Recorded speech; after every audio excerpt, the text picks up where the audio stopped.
अस्सलाम वालेकुम नाज़रीन, मेरा नाम अली हैदर है और आपका शुक्रगुजार हूँ कि आपने मेरी ये वीडियो देखने के लिए वक्त निकाला। दोस्तों, जो जुमले आपने थंबनेल पे पढ़े हैं वो बिल्कुल ठीक है और ये जानकर और ये पढ़कर मुझे भी उतनी ही हैरानी हुई थी कि इस आदमी में अभी भी इतनी जुर्रत और हिम्मत है कि इसने इतनी बड़ी बात कर दी। जिस तरह की हरकतें वो अदालत में कर रहा है आजकल ज़ाहिर जाफ़र, जिस तरह की हरकतें उसने इस समात में की हैं जिसका अहवाल मैं आपको बताने जा रहा हूँ। यार देखिए, मेरे पास 2 कागज़ हैं इस वक्त लिखे हुए पूरे के पूरे। जितनी बातें उसने की हैं, जितनी हरकतें उसने की हैं, वो बड़ी अजीबो गरीब है।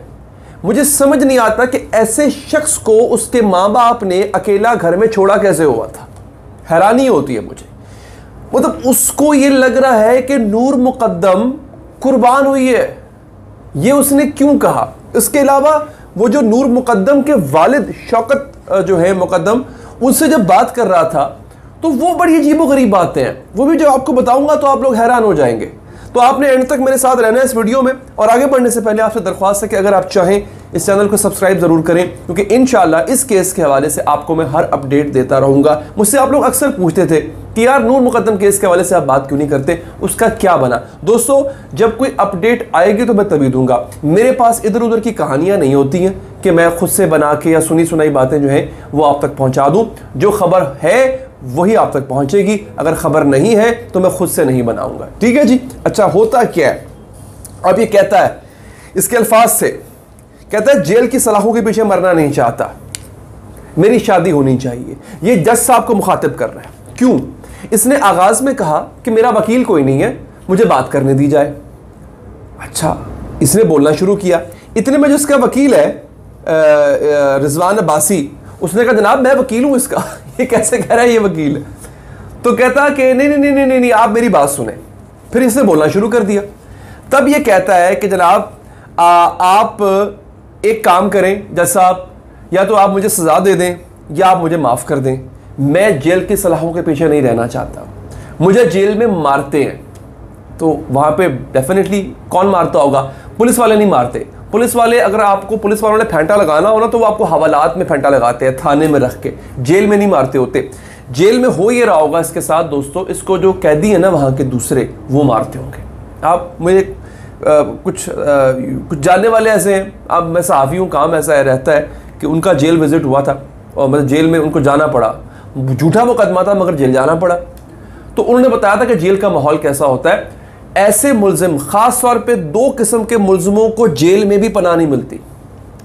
एक वो जिन्होंने किसी औरत के साथ ज़्यादती की हो और एक वो जिसने किसी बच्चे के साथ ज़्यादती की हो, उसको जेल में भी फेंटी पड़ती है और इर्द गिर्द के कैदी मारते हैं। हालांकि खुद उन्होंने कत्ल किए होते हैं, डकैतियाँ ये वो, लेकिन वो ऐसे शख्स को जिसने किसी औरत पे जुल्म किया हो या बच्चे पे जुल्म किया हो, उसको अच्छा नहीं समझते, उसको जेल में फेंटी पड़ती रहती है।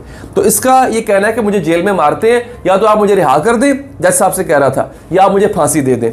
अच्छा, फिर ज़ाहिर जाफ़र ने कहा कि मुझे मेरे बाप ने कहा था कि नूर मुकद्दम से जान छुड़ा लो, बाप ने मुझे कहा था। अब देखिए, बाप ने, वैसे जिस तरह कुछ बाप होते हैं वो कहते हैं कि यार ये लड़की तेरे लिए ठीक नहीं है, तो जान छुड़ाओ उससे अपनी। अब जान छुड़ाने का मतलब ये तो नहीं होता कि उसको जान से मार दो आप। ठीक है जी। अब ये ऑल फॉल बातें कर रहा है। फिर जज साहब से कहता है कि जज साहब मुझे एक फ़ोन करने दे, मुझे एक फ़ोन कॉल करने दे। जज साहब ने पूछा क्यों? कहते जी फ़ोन कॉल करने से मेरा केस मजबूत होगा। ये क्या बात थी जनाब? फिर गुफ्तगू आगे बढ़ रही है। फिर जनाब कहता है आगे कि ज़ाहिर जाफ़र कहता है कि जनाब जो मेरे साथ खड़े मुल्ज़मान हैं इनके खिलाफ भी मुकदमा दर्ज करें, इन्होंने मुझे मारा है। यानी इसने एक बंदी मार दी, उसका सर काट के तन से जुदा कर दिया, उसका इसको कोई परेशानी नहीं है।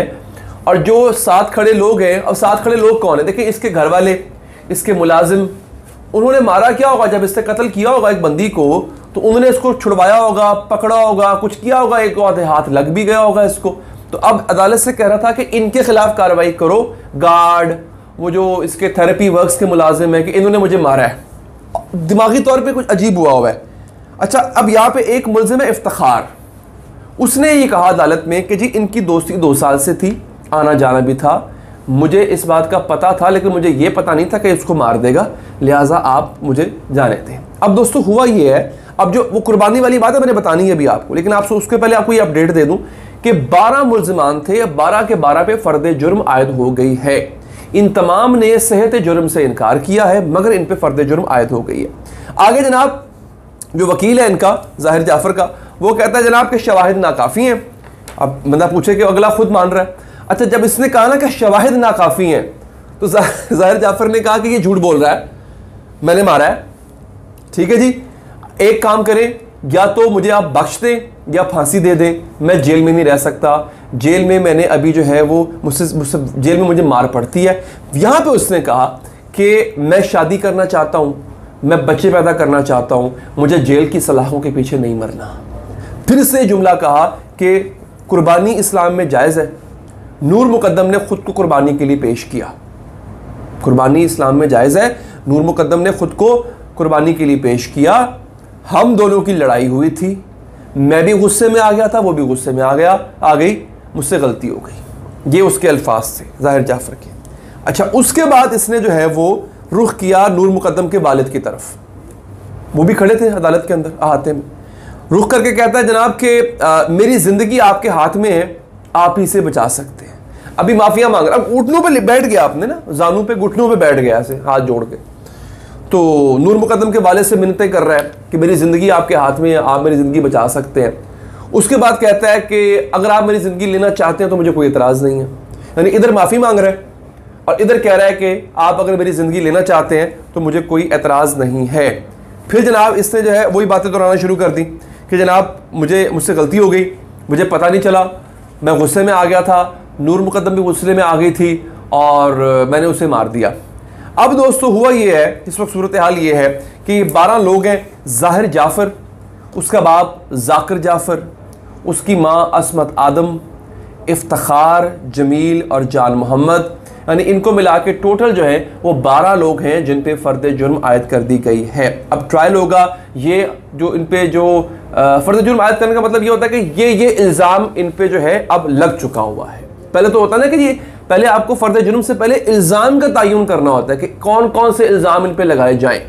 फिर जब फ़र्द जुर्म आयद हो जाती है, इसका मतलब ये होता है कि अब इस पे ये इल्ज़ाम लग चुके हुए हैं। उन इल्ज़ामात पे ट्रायल होता है। फिर जो जिस पे इल्ज़ाम लगता है वो डिफेंड करता है अपने आप को, वो कहता है नहीं जनाब ये सही बात नहीं है, उसके खिलाफ वो सबूत पेश करता है, अपने हक में दलाइल देता है, अपने हक में सबूत पेश करता है। जिन्होंने इल्ज़ाम लगाया होता है वो उसके खिलाफ सबूत लेकर आते हैं। लेकिन ज़ाहिर जाफ़र के केस में ज़ाहिर जाफ़र तो खुद मान रहा है कि उसने ये किया और कह रहा है गलती हो गई। अब जो बहस होगी वो बाकियों पर होगी, जो इसके माँ बाप हैं, जो गार्ड मुलाजिम हैं, उन पर बहस होगी कि उनका इसमें कितना किरदार था। तो ये तो इन्फॉर्मेशन जनाब, अगर आपको इन्फॉर्मेशन सही लगी हो, पसंद आई हो, वीडियो को लाइक कीजिएगा, फीडबैक दीजिएगा और एक दफ़ा फिर आपसे गुजारिश है कि चैनल को सब्सक्राइब करें ताकि हर तरह की अपडेट आप तक बर वक्त पहुँचे। मुझे दीजिए इजाज़त, अल्लाह ने के बाद।